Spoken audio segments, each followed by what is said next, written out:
Hello friends, welcome back to Cini World.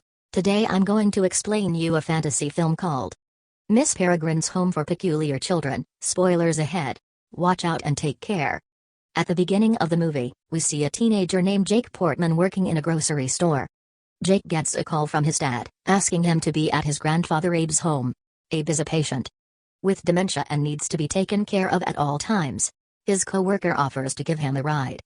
When he reaches home, he sees his grandfather missing. Jake and his co-worker go around looking for him. After a while, he finds Abe on the ground with both his eyeballs missing. Before Jake can react, Abe grabs his hand, asking him to go back to September 3, 1943. Using a postcard and meet a bird.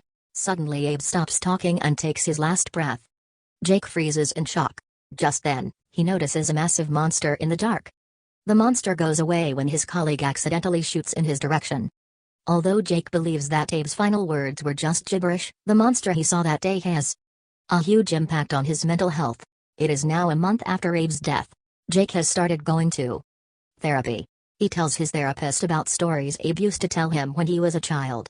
Abe always talked about a home for special children somewhere in Cairnham, an island off the coast of Wales.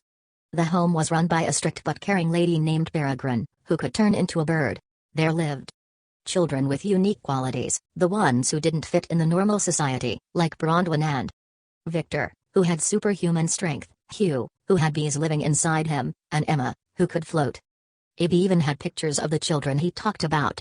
Jake believed his stories for years until he talked about them in a middle school class presentation. His classmates made fun of him for believing such absurd ideas. So Jake angrily accused Abe of lying, and from that day onwards, Abe never mentioned the children's home. The therapist thinks that Jake is having a hard time separating Abe's fantasies from reality. That is why he hallucinated the monster that day. Later, when Jake returns home, his aunt gives him a book she had found in Abe's belongings. Inside the book is a postcard that has Miss Peregrine's name and the children's home address written on it. Jake shows it to his therapist in the following session. She suggests he visit the place so he and Abe can have a proper closure. The very next day, Jake and his father leave for Wales. The two finally reach the town and check into an old hotel. Jake goes to the children's home to find it fully destroyed. When he returns, a man tells him that in 1943, a Nazi missile landed on the children's home and destroyed it, killing everyone inside. The following day, Jake goes back to the home and looks around when suddenly, a girl appears in front of him. Startled, he starts to run, falls down, and goes unconscious. When he regains consciousness, he is being carried by Bronwyn, the girl from his grandfather's story, who has superhuman strength. He sees other characters from the story in front of him. Jake is shocked but delighted to see that the stories are true. Emma, the girl who can float, tells Jack that they are sent by Miss Peregrine to bring him into the loop. They take him inside a cave, but Jack gets nervous and runs back to his hotel. There, he comes across unfamiliar faces who ask him who he is. It turns out that after entering the cave, he traveled back in time to September 3, 1943. The people in the hotel think that he is a spy and are about to kill him when the children from earlier save him. They take him to the children's home, where he finally meets Miss Peregrine. Inside, a girl named Olive is boiling tea with her hands, showing that she can create fire with them. Miss Peregrine reveals to him that the children's home was established to accommodate people born with unique qualities called the peculiars. Such unique qualities are acquired as recessive genes and can show itself in any generation. Children's homes like this are spread throughout the world to protect the peculiars from normal people. Every children's home is run by a breed of peculiar called the brains. Brains can freeze time and repeat it, and also shapeshift into birds. Hence, Miss Peregrine, being a brain, resets the time every day. The people of the children's home have been reliving September 3, 1943, for as long as they can remember. Abe used to live in the children's home when he was little, and the children Jake met earlier were his grandfather's friends. Since they lived in a loop, they haven't aged. Jake is shocked at the revelation. He asks Miss Peregrine what Abe's power was, but she dismisses him. While roaming around the house, Jake meets a peculiar named Enoch, whose ability is that he can make the dead people and inanimate objects come to life as his puppet. At supper, it is revealed that Abe left the children's home to join the army. He also finds out that Emma used to be in love with Abe when he was around. After that, everyone sits down to watch a movie. A peculiar named Horace can project his dreams onto the wall and can also dream of the future. They watch Horace's dream like a movie. After the movie, everyone goes outside to watch Peregrine reset time. Jake watches in awe as she stops the missile from being dropped in the house and resets the time to September 3rd again. Jake then finds a letter written to Miss Peregrine by his grandfather and keeps it with him. Emma takes Jake to the cave to get him out of the loop. As they walk, an injured brine bird lands in front of them. Emma takes the bird and goes back to the house as Jack comes out of the loop. When he is back in the hotel, Jake reads the letter he had stolen. In the letter, Abe warns Peregrine of someone named Baron, who has been trying to harm peculiars of another loop. The following day, Jake's dad takes him to a beach to watch birds. There, they meet an ornithologist named John. Jake's dad, who watches birds as a hobby, is annoyed by John. So they return to the hotel. Jake waits for his father to fall asleep and goes back into the loop. He asks Miss Peregrine about Baron, but Miss Peregrine is mad at him for being intrusive and doesn't answer his question.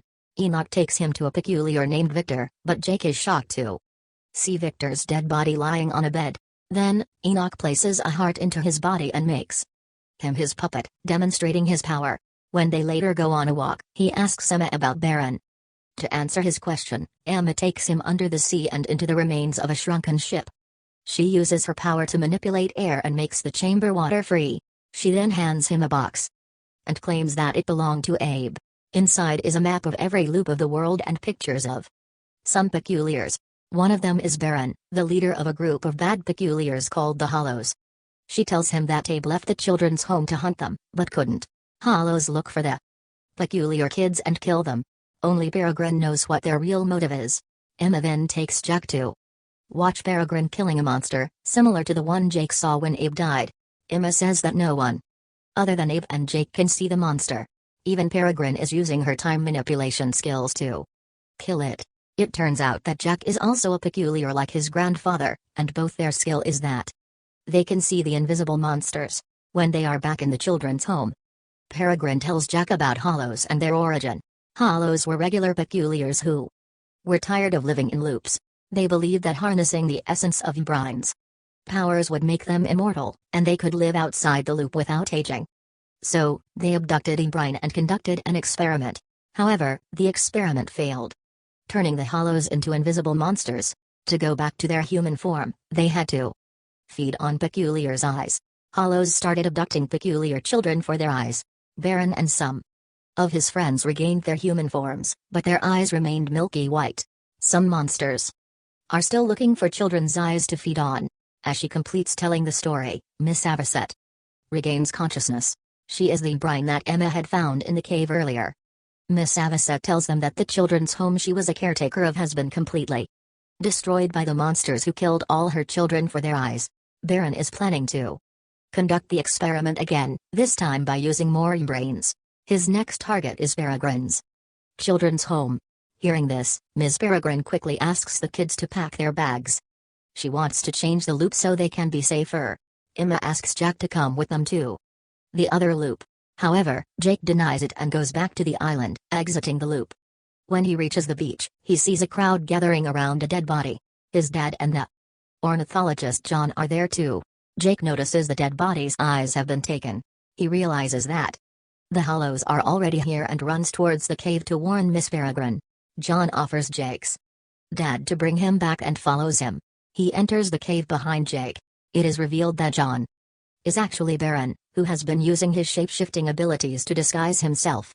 He reveals that he also disguised as Jack's therapist to get Jack to the island and find the location of the loop through him. He then threatens Jack to take him to the children's home. Miss Peregrine is shocked to see Baron at her door. With no way out, she offers to go with Baron if he leaves the children out of this. After the two leave, Miss Avocet and Jake close all the doors and windows to the house and gather weapons. Since Baron knows where they are, he can send his monster friends to hunt the children for their eyes. Suddenly, an invisible monster attacks Miss Avocet when Jack is not around. It kills the poor lady but is injured by Jack right after. Everyone then runs to the attic and escapes through a tree branch. Since Peregrine is not here to restart the loop, the day changes to September 4, and the Nazi missile drops on the house. Thankfully, everyone is safe. When they are out of the loop, they plan to go to the Black Loop, where Baron is conducting the experiment using Ms. Peregrine and the other brains. They get on a ship and continue the journey using Abe's map. They finally get to a carnival. Jake and Emma enter the Black Loop, which takes them back to 2016. They see Baron, his friends, and some monsters inside. Jake uses Emma to provoke Baron, making him send the monsters and 2 of his men outside to kill the children. But the children have already planned a way to defeat them. They throw snow at those men, revealing the shape of the monsters. Meanwhile, Enoch makes a bunch of skeletons his puppets and sends them to fight the monsters. Then, the children make their way to Baron and his friends. They fight them using their unique powers and manage to defeat everyone except for Baron. Jake releases the brains from the cages, including Miss Peregrine, but they cannot help him since they are injured. Now, Baron and Jake stand face to face when suddenly, Baron shapeshifts into Jake. Emma and Enoch come inside and are confused about which is the real Jake. They point a crossbow at them, as both try to prove they are the real Jake. Just then, a monster enters the room. Jake sees it and informs the 2.